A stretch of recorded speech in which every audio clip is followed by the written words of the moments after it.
Welcome back to my YouTube channel learning student. तो आज हम देखेंगे जो क्लास 10 के बच्चे हैं उनके लिए जो है कि ये हमारा वीडियो का अगला पार्ट है और चैप्टर है हेरिडिटी यानी आनुवंशिकता। ठीक है, तो इस टॉपिक में हम पढ़ेंगे कि जो गुणसूत्र है वो क्या है। ठीक है, आज हम पढ़ेंगे कि शरीर के ऐसे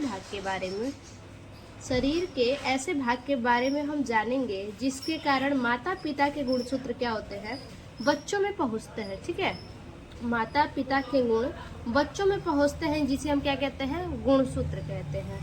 ठीक है, और गुणसूत्र में जो है कि आनुवंशिक पदार्थ पाया जाता है। ठीक है, गुणसूत्र में क्या पाया जाता है, आनुवंशिक पदार्थ पाया जाता है जिसके कारण जीवों के लक्षण एक पीढ़ी से दूसरे पीढ़ी में स्थानांतरण होते हैं। ठीक है, जीवों के जो लक्षण होते हैं ये एक पीढ़ी से क्या होते हैं, दूसरे पीढ़ी में स्थानांतरण होते हैं। ठीक है, क्या होते हैं, स्थानांतरण होते हैं। ठीक, एक पीढ़ी से दूसरे पीढ़ी में जो है कि स्थानांतरण होते हैं।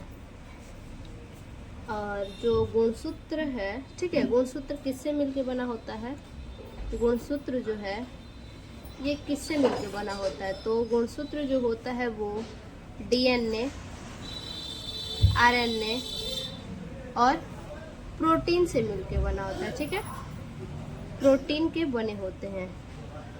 ठीक है, डीएनए, आरएनए और प्रोटीन के बने होते हैं गुणसूत्र। आरएनए और डीएनए जो होते हैं, देखिए जो हमारा बॉडी होता है ना, हमारे शरीर के हमारे बॉडी की जो कोशिका होते हैं, ठीक है, मान लीजिए हमारे बॉडी के ये क्या है, कोशिका है। ठीक है, ऐसे क्या है, कोशिका है, चारों तरफ से क्या है, ये घिरा हुआ है। और इस कोशिका में जो है कि धागे नुमा जो है संरचना पाई जाती है। ठीक है, धागे नुमा इस तरह से क्या होती है, संरचना पाई जाती है। और ये जो धागे नुमा संरचना है इसको क्या कहते हैं, तो इसको क्रोमेटिन कहते हैं। ठीक है, क्या कहते हैं, क्रोमेटिन कहते हैं। और ये जो क्रोमेटिन होता है, ये जो धागे नुमा संरचना है, क्रोमेटिन तंतु, ये एक प्रकार का क्रोमेटिन तंतु है। ठीक है, तो ये क्रोमेटिन तंतु किससे निर्माण हुआ है, तो आरएनए और डीएनए को मिला के। ठीक है, आरएनए और डीएनए, आरएनए और डीएनए से क्या बनता है, आरएनए प्लस डीएनए, इनसे क्या बनता है, क्रोमेटिन नामक तंतु का निर्माण होता है। ठीक है, आरएनए और डीएनए को मिला के क्रोमेटिन नामक तंतु का क्या होता है, निर्माण होता है। और यही तंतु जब बड़ा होता है, ठीक है, यही तंतु जब बड़ा होता है तो इसको हम क्या कहते हैं, गुणसूत्र कहते हैं। ठीक है, इसी तंतु को हम क्या कहते हैं, गुणसूत्र कहते हैं। और देखिए जो गुणसूत्र होता है उसका स्ट्रक्चर देखिए इस प्रकार से होता है, एक्स की तरह बिल्कुल। ठीक है, उसका स्ट्रक्चर एक्स की तरह बिल्कुल इसी प्रकार से होता है। ये क्या है, गुणसूत्र है। ठीक, ये गुणसूत्र है। और गुणसूत्र का खोज किसने किया था, ठीक है, इसका खोज किसने किया था, तो खोज जो है वो वर्ल्डेयर नामक वैज्ञानिक ने किया था। ठीक है, वर्ल्डेयर नामक वैज्ञानिक ने सन 1888 ईस्वी में, ठीक है, 1888 ईस्वी में किया था। और उन्होंने बताया कि इसकी संख्या प्रत्येक जीव में निश्चित होती है। ठीक है, जो गुणसूत्र की संख्या होती है, ठीक है, जो संख्या होती है वो प्रत्येक जीव में, ठीक है, प्रत्येक जीव में क्या होती है, निश्चित होती है। ठीक है, निश्चित होती है। जो गुणसूत्र है उसकी संख्या, गुणसूत्र की संख्या क्या होती है, प्रत्येक जीव में निश्चित होती है। और गुणसूत्र जो है जोड़े में पाए जाते हैं। ठीक है, गुणसूत्र जो है ये जोड़े में पाए जाते हैं। ठीक है, जोड़े में पाए जाते हैं। ठीक, अब देखिए, अब जो गुणसूत्र होते हैं वो भी क्या है, एक तो समजात गुणसूत्र होते हैं और दूसरा क्या होता है, विषमजात गुणसूत्र होता है। ठीक है, एक समजात गुणसूत्र और एक विषमजात। तो जोड़े में जो गुणसूत्र पाए जाते हैं, ठीक है, जो गुणसूत्र जोड़े में पाए जाते हैं, ठीक है, जोड़े में पाए जाने वाले गुणसूत्र के जो रचना होते हैं, ठीक है, रचना होते हैं, आकृति होते हैं, आकृति, जीन संख्या जो होती है, जीन संख्या, और क्या, जो जीन की दूरी होती है, ठीक है, जीन दूरी, ये सब क्या होते हैं, इन सभी में समान होते हैं। ठीक है, समान होते हैं। जो जीन जोड़े में पाए जाते हैं उनकी रचना, आकृति, जीन संख्या, जीन दूरी, ये सभी क्या होते हैं, समान होते हैं, इसलिए इसे क्या कहते हैं, समजात गुणसूत्र कहते हैं। ठीक है, क्या, समजात गुणसूत्र कहते हैं। अब बात है कि विषम जात किसे कहते हैं।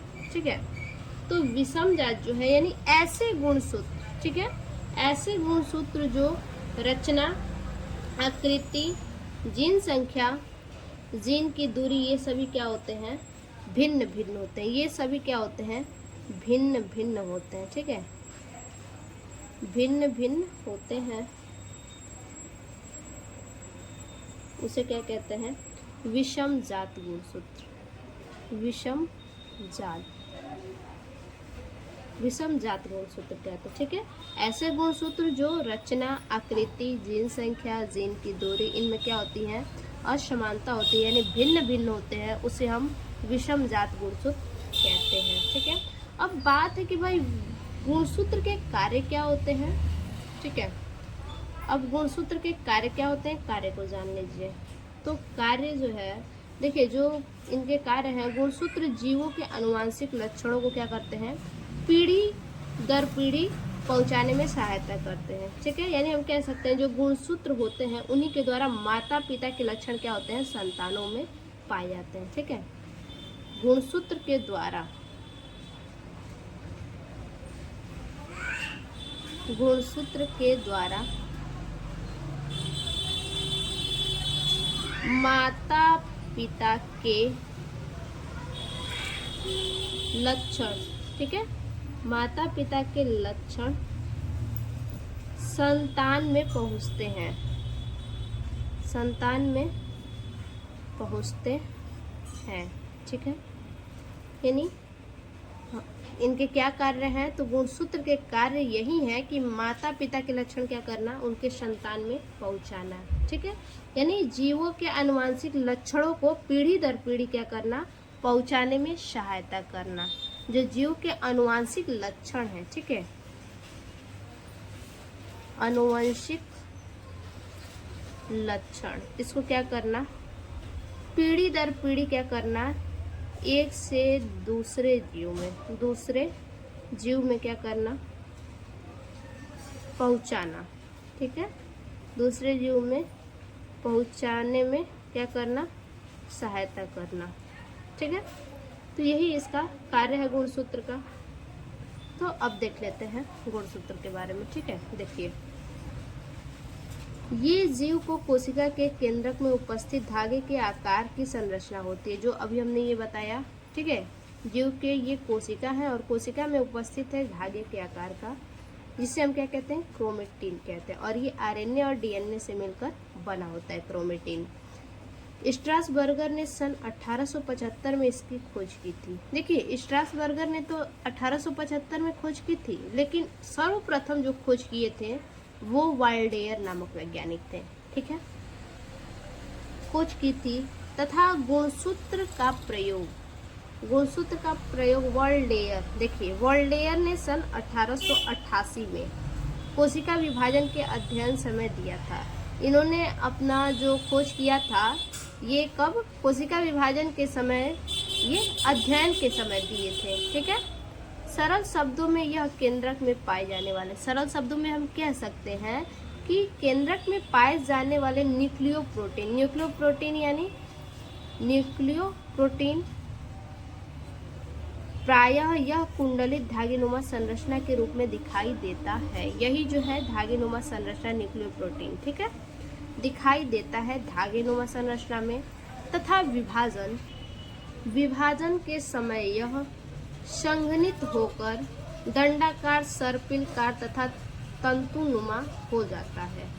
यानी दंडाकार, सर्पिलकार, तंतुनुमा का क्या मतलब है? देखिए, तो जब ये बड़ा होता है, ठीक है, जब ये बड़ा होता है तो क्या हो जाता है? संघनित या दंडाकार या सर्पिल हो जाता है। यानी इस प्रकार से देखिए,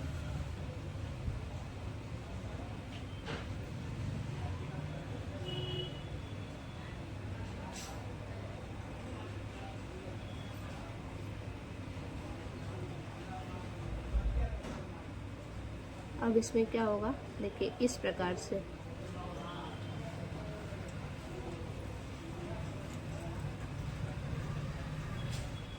यही इसकी क्या है? संरचना है। ठीक है, यही इसकी संरचना है।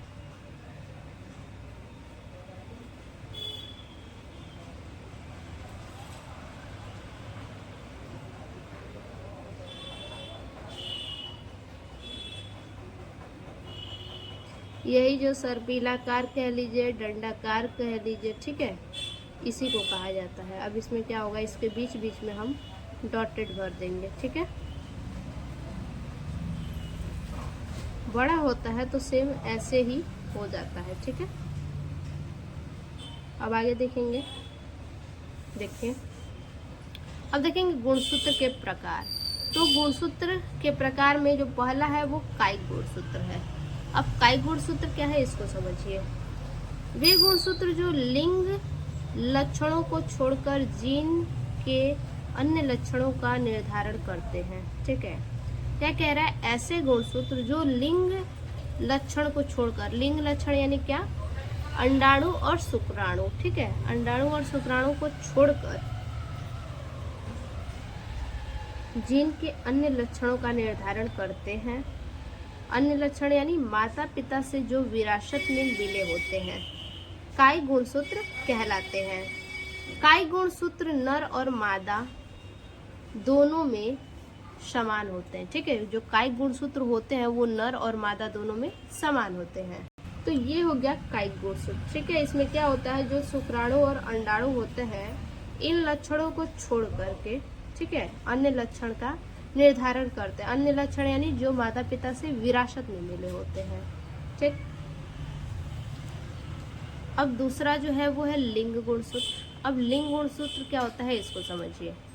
देखिए, लिंग गुणसूत्र यानी देखिए मनुष्य में जो है कि एक्स और वाई गुणसूत्र पाए जाते हैं, ये तो सबको पता होगा। ठीक है, मनुष्य में एक्स और वाई, ठीक है, एक्स वाई ये दोनों क्या होते हैं? लिंग गुणसूत्र पाए जाते हैं। ठीक है, नर में भी और मादा में भी, दोनों में ये लिंग गुणसूत्र पाए जाते हैं। अब मादा में क्या होता है?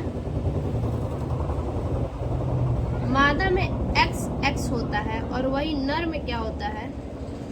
एक्स वाई होता है। ठीक है, मादा में एक्स एक्स होता है और वही नर में एक्स वाई होता है। और मनुष्य में जो गुणसूत्रों की जो लिंग निर्धारण करता है, ठीक है, जो लिंग निर्धारण करता है वो 23वां गुणसूत्र होता है। ठीक है, कौन सा? 23वां जोड़ी गुणसूत्र होता है। 23वें जोड़ी गुणसूत्र होते हैं जो लिंग का निर्धारण करते हैं। ठीक है, मनुष्यों में गुणसूत्रों की जो 23वीं जोड़ी जो गुणसूत्र होती है यही लिंग का निर्धारण करता है। ठीक, अब देखिए, लिंग निर्धारण करने वाले गुणसूत्र लिंग गुणसूत्र कहलाते हैं। यानी जो लिंग का निर्धारण करते हैं कि वो मेल है या फीमेल है। नर और मादा दोनों में अलग अलग होते हैं। ये प्रायः एक्स और वाई, अभी हमने बताया एक्स और वाई, ठीक है, गुणसूत्र कहलाते हैं। मनुष्य में लिंग गुणसूत्र निर्धारण इन्हीं गुणसूत्रों के द्वारा होता है। जो एक्स वाई गुणसूत्र है, इन्हीं गुणसूत्रों के द्वारा क्या होता है? मनुष्यों में लिंग निर्धारण होता है। अब हम देखेंगे लिंग निर्धारण। ठीक है, किस प्रकार से होता है? देखिए, जीवन के प्रारंभ में किसी जीव के लिंग का स्थायीकरण लिंग निर्धारण कहलाता है। या दूसरे शब्दों में हम कह सकते हैं कि लिंग निर्धारण को इस प्रकार परिभाषित किया जा सकता है। किस प्रकार? देखिए, लिंग निर्धारण वह प्रक्रिया है जिसके द्वारा यह सुनिश्चित होता है कि एक लिंगी जंतुओं में लैंगिक जनन द्वारा उत्पन्न होने वाले नए प्राणी, यानी एक लिंगी जंतुओं का मतलब क्या है, जैसे नर व मादा, ये क्या है, एक लिंगी है, जो जहाँ पे दो लोग भाग लेते हैं, ठीक है, जनन के लिए जहाँ दो लोग भाग लेते हैं वो क्या है, एक लिंगी कहलाते हैं, ठीक है, एक लिंगी कहलाते हैं वो लोग। क्या बोला है, जिसके द्वारा यह सुनिश्चित होता है, यानी एक लिंगी जंतु में जब लैंगिक जनन होता है तो उनके द्वारा जो नए प्राणी, जो नया संतान उत्पन्न होता है वो नर होगा या मादा, यही क्या होता है, ये सुनिश्चित करता है। लिंग निर्धारण का मतलब यही है कि जो लैंगिक जनन के द्वारा जो नए प्राणी होते हैं उसको क्या कर देगा, सुनिश्चित करेगा कि वो नर होगा कि मादा होगा, उसे हम क्या कहते हैं, लिंग निर्धारण कहते हैं, ठीक है। या मादा भिन्न जातियों में लिंग का निर्धारण करने के लिए कई प्रकार की विधियां होती हैं, ठीक है। भिन्न जातियों में देखिए, जो भिन्न भिन्न जातियां होती हैं उसमें लिंग निर्धारण करने के लिए कई प्रकार की विधियां होती हैं। अब आगे अगला जो हेडिंग है वो है कई प्रकार की, क्या बोला है, विधियां हैं। तो विधियां में पहला विधि है, देखिए अभी हेडिंग नहीं है, ये विधि है। कई जातियों में लिंग निर्धारण पर्यावरण कारकों पर निर्भर करता है। जी हाँ, क्या होता है, पर्यावरण कारक पर निर्भर होता है। कैसे, देखिए जैसे कछुआ को ही ले लीजिए, ठीक है। अगर उनके जन्म के समय 28 डिग्री सेल्सियस से नीचे तापमान होता है तो क्या होगा, नरों को अधिक मात्रा में उत्पन्न करता है। अगर कोई कछुआ है वो 28 डिग्री सेल्सियस से नीचे के तापमान में है, ठीक है, वो क्या है, जनन करने के दौरान जनन हो चुका है और उसमें क्या है, 28 डिग्री सेल्सियस से नीचे का तापमान है, तो जाहिर सी बात है जो उत्पन्न संतति होगा वो क्या होगा, नर होगा। और जबकि 33 डिग्री सेल्सियस से ऊपर, और जब 33 डिग्री सेल्सियस से ऊपर का तापमान होगा कछुए में तो वो मादाओं को अधिक उत्पन्न करता है। यानी पॉइंट वाली बात है कि कछुए में 28 डिग्री सेल्सियस से नीचे का तापमान होता है तो नर उत्पन्न करता है, और 33 डिग्री सेल्सियस से ऊपर का तापमान होता है तो मादा उत्पन्न करता है, ठीक है। अगला हेडिंग है मानव में लिंग निर्धारण। अब किस प्रकार से मानव में लिंग निर्धारण होगा, देखिए अब जो मानव में लिंग निर्धारण है, ठीक है, वो XX और XY क्या है, प्रणाली पर आधारित है, ठीक है, वो XX और XY प्रणाली पर आधारित है, ठीक, क्या है, इन्हीं पर ये आधारित है, क्योंकि मानव में XY ही गुणसूत्र पाए जाते हैं, ठीक है। और अभी हमने बताया महिलाओं में क्या होते हैं, XX गुणसूत्र यानी डबल X क्रोमोसोम होते हैं, और जो मेल होते हैं, जो पुरुष होते हैं, उनमें क्या होते हैं, XY क्रोमोसोम होते हैं, ठीक है। फीमेल में क्या होता है,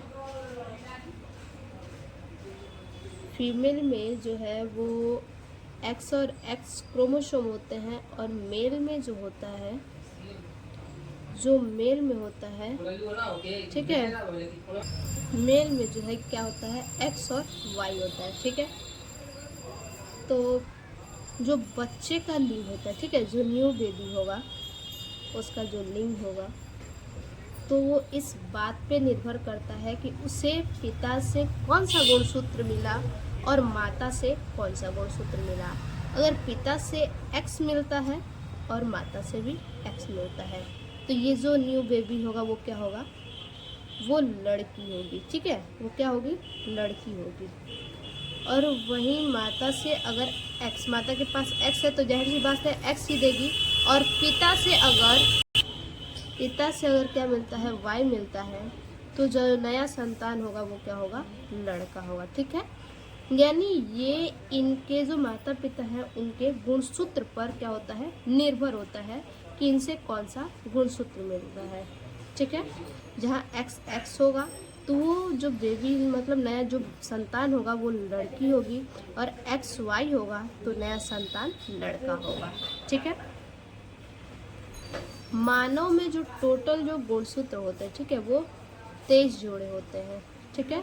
टोटल जो गुणसूत्र होते हैं क्या होते हैं, 23 जोड़े होते हैं गुणसूत्र, ठीक है, 23 जोड़े गुणसूत्र होते हैं, जिनमें से जो 22वां जोड़ा होता है, 22वां जोड़ा क्या होता है, ऑटोसोम होता है, ऑटोसोम। ऑटोसोम यानी ये लैंगिक गुणसूत्र होते हैं। और 23वां जोड़ा ही क्या है, लिंग गुणसूत्र है। 23वां जोड़ा क्या है, लिंग गुणसूत्र है। यही क्या है, लिंग गुणसूत्र, लिंग गुणसूत्र है, ठीक है, ये लिंग गुणसूत्र है।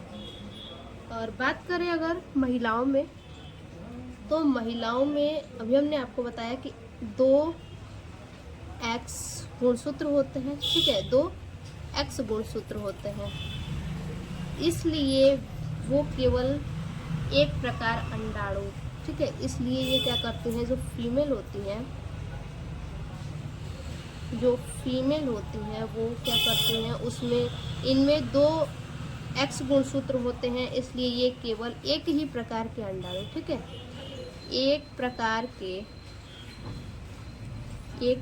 के अंडाणु क्या 22 प्लस एक्स पैदा करती है, ठीक है, 22 प्लस एक्स क्या करती हैं, पैदा करती है। यानी इनके पास एक्स है तो जाहिर सी बात है एक्स ही दे पाएंगी, वाई तो है नहीं कि वाई देंगी।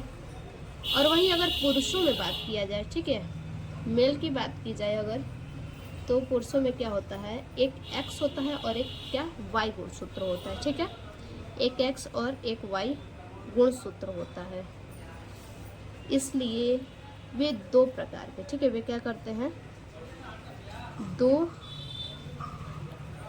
दो प्रकार के शुक्राणु पैदा करते हैं, ठीक है, शुक्राणु पैदा करते हैं।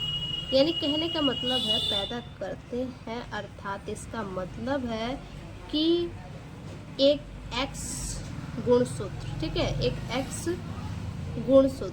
गुणसूत्र यानी 22 प्लस एक्स, और दूसरा जो होता है, ठीक है, ये तो पहला है, ठीक है, और जो दूसरा होता है वो वाई 22 प्लस वाई, ये दोनों क्या कर सकते हैं, ये दोनों में से कोई एक दे सकते हैं। यानी इनके पास क्या होता है, दोनों अलग अलग होता है, तो ये दोनों में से कोई भी दे सकते हैं। और निषेचन के समय यदि जो शुक्राणु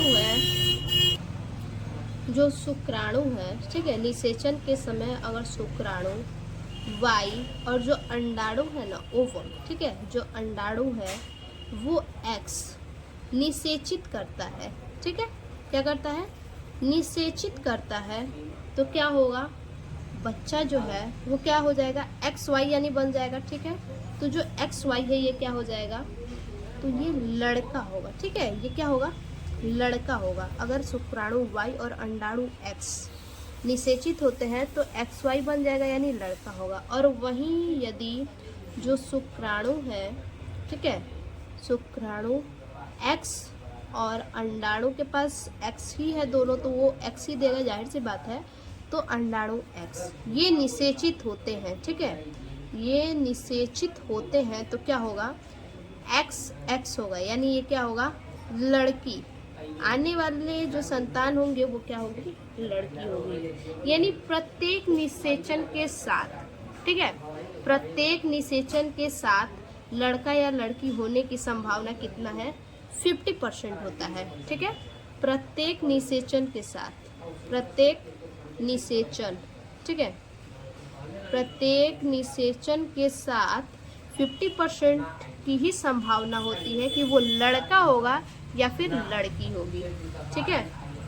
आगे देखते हैं, सभी जीवों में लिंग निर्धारण मेंडल के नियमानुसार ही होता है। जी हाँ, सभी जीव में जो लिंग निर्धारण होता है वो मेंडल के नियम के अनुसार ही होता है। मनुष्य में लिंग निर्धारण की प्रक्रिया युग्मक जनन के समय प्रारंभ होता है। युग्मक जनन में अर्धसूत्री विभाजन द्वारा अगुणित यग्मकों का निर्माण होता है, ठीक है। युग्मक जनन में जब अर्धसूत्री विभाजन होता है तो अर्धसूत्री विभाजन के द्वारा क्या होता है, अगुणित यग्मकों का निर्माण होता है। अर्धसूत्री में निर्मित होने के कारण, ठीक है, जो अर्धसूत्री विभाजन होता है, तो अर्धसूत्री विभाजन में निर्मित होने के कारण प्रत्येक अंडाणु में 22 दैहिक गुणसूत्र होते हैं। अभी हमने बताया कि प्रत्येक अंडाणु क्या करता है, 22 दैहिक गुणसूत्र देता है और एक लिंग गुणसूत्र होता है, यानी 23वां जो गुणसूत्र होता है वो लिंग को निर्धारण करता है, ठीक है। स्त्री में बने हुए सभी युग्मक, ठीक है, स्त्री में जो युग्मक बने होते हैं सभी युग्मक अंडे यानी 22+X, अंडाणु यानी 22+X, और पुरुष में 2 प्रकार के युग्मक 22+X तथा 22+Y गुणसूत्र वाले बनते हैं, ठीक है। अब देखिए आगे, मानव में नोट है, मानव जनसंख्या में लगभग आधा भाग, मानव जनसंख्या का लगभग आधा भाग नर और आधा भाग मादा का होता है, क्योंकि संख्यांकी संभावना, ठीक है, संख्यांकी की जो संभावना होती है वो 1:1 का होता है। अब जरा फिगर देख लेते हैं। देखिए ये हमारा डायग्राम, अगर नर जनन कोशिका को लिया जाए, यानी कितने जो गुणसूत्र हैं वो 44+XY, यानी जोड़े में ये कितने होंगे, 22 होंगे, और ये 23वां जोड़ा जो है वो है XY, ठीक है। और मादा जनन कोशिका को भी देखा जाए तो 44+XX, यानी 44 को अगर जोड़े में लिया जाए तो 22 जोड़ा, और ये जो XX है ये 23वां जोड़ा है, ठीक है। और इसको क्या किया जाए, 2 भाग में बांट दिया जाए, 22 गुणसूत्र इससे यहाँ और 22 यहाँ, यानी 11 जोड़ी यहाँ और 11 जोड़ी यहाँ, ठीक है। उसी तरह से इसमें भी 11 जोड़ी यहाँ, 11 जोड़ी यहाँ, यानी 11 दूनी 22, तो 22 ये और 22 ये, ठीक है, यानी 22 तो बढ़ गया। अब XY जो है, एक X को हम 22+X कर देते हैं और दूसरे को 22+ ये Y कर देते हैं, ठीक है। तो Y का मतलब क्या है, शुक्राणु है, और X का मतलब क्या है, अंडाणु है। और यहाँ पे 22+X, तो ये X ले लिए, और दूसरा जो X है यहाँ पे 22+X, तो X का मतलब अंडाणु, ठीक है। अब ये जो 22+X है, इसको अगर 22+X, ये जो नर का 22+X है यानी मेल का है, और फीमेल का 22+X है, इसको क्या किया जाए, निषेचित अगर हो और उनके गुणसूत्र 22+X मिले, नर के भी और मादा के भी 22+X मिले, तो क्या हो जाएंगे, 22+XX हो जाएंगे, ठीक है, 22+XX हो जाएंगे, यानी ये क्या हो जाएगा, ये जो संतान उत्पन्न होगा वो लड़की होगी, ठीक है। यानी यहाँ क्या है, 22+X और 22+X, यानी ये जो है ये 22 जोड़े में होंगे, ठीक है, यानी 44 हो जाएगा 22 जोड़े में, तो ये 22 जोड़ा ये 23वां जोड़ा XX है, ठीक है। तो ये हो गया, जो संतान उत्पन्न होगा वो लड़की होगी। और वहीं दूसरी जगह देखा जाए कि नर से जो है कि 22+Y यानी शुक्राणु लिया जाए यहाँ पे, और यहाँ से मादा से जो है कि 22+X अंडाणु लिया जाए, तो ये क्या हो जाएगा, यानी 22 और 22 तो 44 हो जाएगा। तो यहाँ जोड़े में हम लिखे हैं 22, यानी 22 जोड़ा प्लस X ये और Y ये, तो XY, यानी जो संतान उत्पन्न होगा वो क्या होगा, लड़का होगा यहाँ पे, ठीक है। और उसके बाद फिर से अगला देखा जाए तो जो मादा का है 22+X ये लिया जाए यहाँ पे, और क्या नर का फिर से यहाँ पे 22+X लिया जाए, तो 22 जोड़ा ये और XX ये हो गया, यहाँ भी X और यहाँ भी X, तो ये जो संतान उत्पन्न होगा ये लड़की होगी।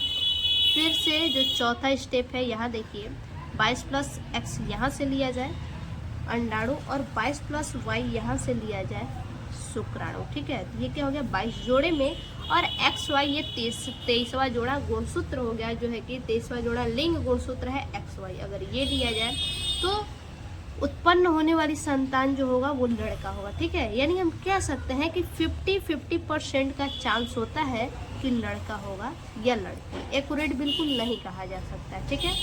तो ये हमारा जो चैप्टर है हेरिडिटी आनुवंशिकता समाप्त हुआ। फिर से मिलेंगे नए चैप्टर के साथ नए वीडियो में, तब तक के लिए धन्यवाद।